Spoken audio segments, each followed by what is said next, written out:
I'm going to be trying to DIY a buck saw so I can cut some firewood down to decent sizes. I'm just going to show you the things I'm going to be using. I got a bow saw replacement blade from a Tractor Supply company store. This was $3. This is a 21-inch blade though. That's going to be a little bit longer I think than what I'm going to want it to be. So I'm probably going to end up cutting it down and drilling some new holes in it. I have a short length of paracord here. I'll be using that.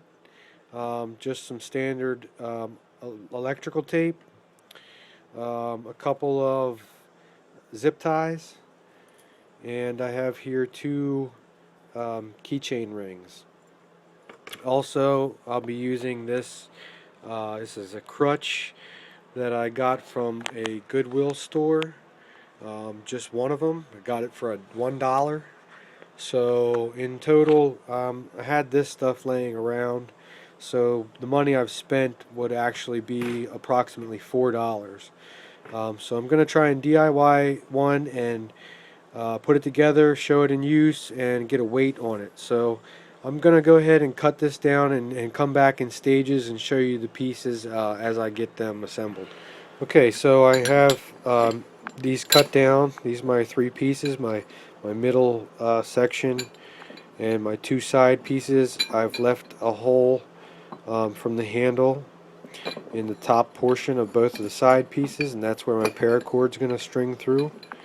I'm going to go ahead and put notches straight down here on both sides on both of these. My slots made in the end of these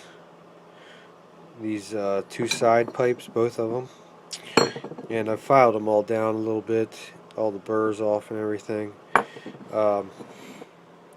Okay, so here's what I come up with for my zip ties, keep them in place, and to hold my pipe in the middle. There's what I'll be using with my 550 cord, just double knot in there.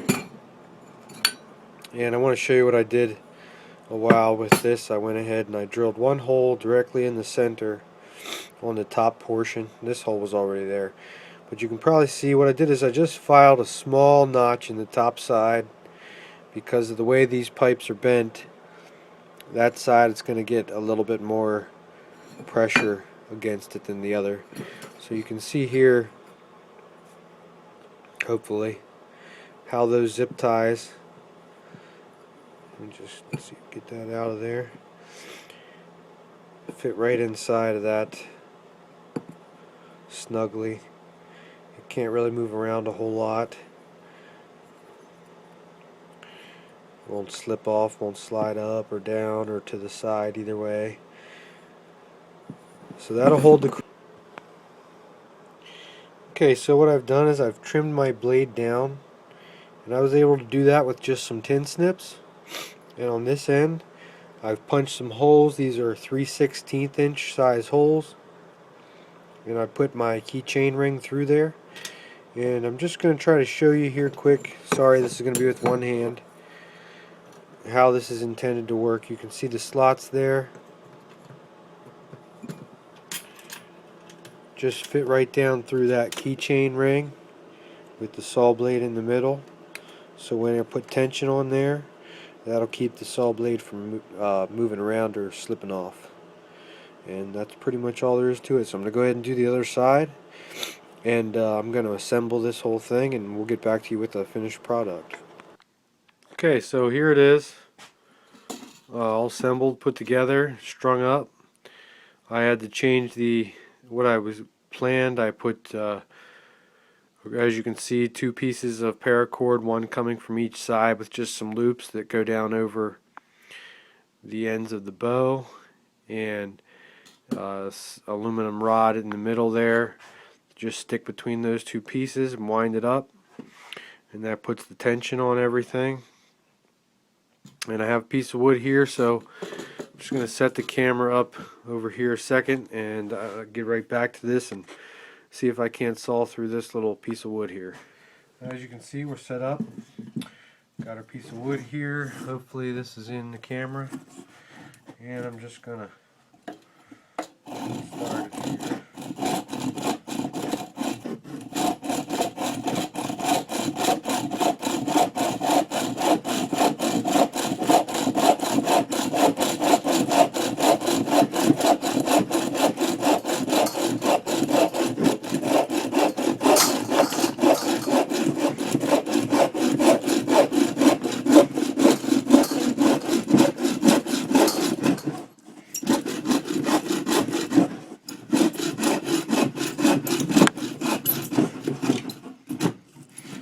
probably be doing a lot better if this thing wasn't flying around all over my table here. So there we go. We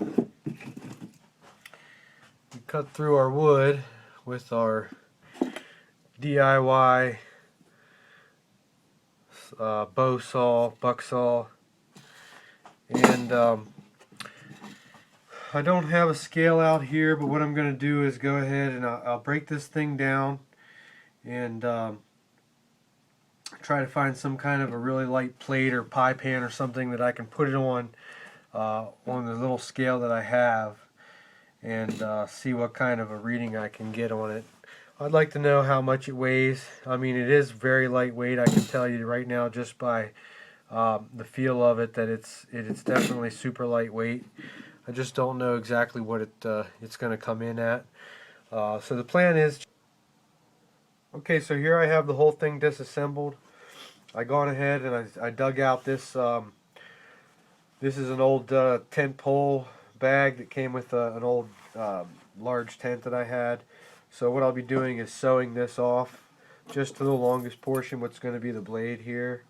I'll be sewing it there and using this as the stuff sack to hold the whole thing.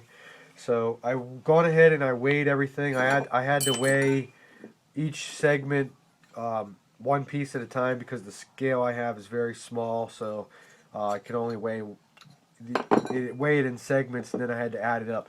But including this stuff sack, actually just the way it is, even with the extra material here, it came out to be 7.72 ounces. So I'd imagine after I cut this off here, I'll probably, get it somewhere around 7.6 or 7.6 and a half ounces. So it'll still be, it's still right under a half of a pound.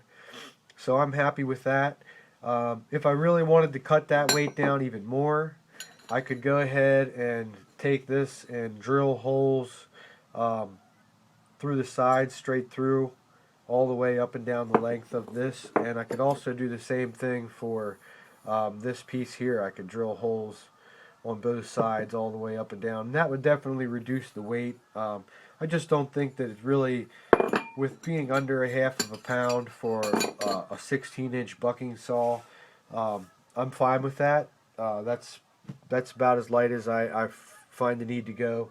So I'm happy with that. Anyway, let me just go ahead and get this in this stuff sack. Like I said, I will be cutting this down even more. Just wanted to show you guys the stuff sack really. And this blade, I don't know how long it's going to last. It's a $3 blade from Tractor Supply. It's very sharp. I'd say it's going to be perfectly fine for what the amount I'm going to be using it each season. If I have to spend $3 per season and replace the blade, I'm perfectly fine with that. I won't fuss with trying to sharpen it or anything. As a matter of fact, I'm not even sure if you can try to sharpen these bucksaw type blades. But I would say this is going to last me quite a while, probably more than one season for sure. But I may just go ahead and buy 4 or 5 of them a while just to have them in stock in case it's something that I would eventually have a hard time finding when I need it. So anyway, that's just the rundown. I hope that you guys enjoyed this little tutorial on building a lightweight bucksaw for your winter backpacking kit. And there we go, all in there. I could leave it like this and tie it right around the middle here, no problem. But I just kind of like it to be right down to the minimum size that I'm going to need it to be. So that's what I'm going to do, is end up cutting it a little bit shorter and sewing it. But yeah, just like this here, it'll fit right either in an outside pouch, or there's actually a slot for my tent poles to go, which I don't need and don't have. I don't use a tent typically.